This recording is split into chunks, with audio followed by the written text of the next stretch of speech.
আপনি এটা কি করলেন? কেন গাড়ি থেকে নামতে গেলেন বলেন তো? বৃষ্টিটা তো চলে গেল আপনার জন্য। তো খুবই সরি, আমি বুঝতে পারিনি।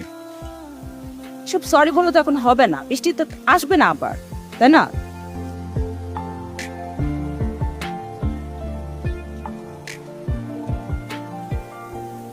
এই যে, আপনার নামটা কি?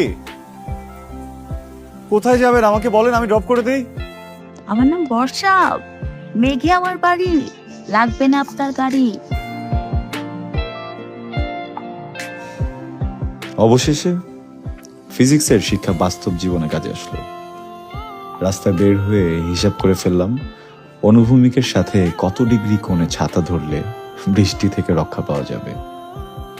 কিন্তু ছাতাটা বেইমান, উল্টে গেল, এরপর তো উড়েই গেল।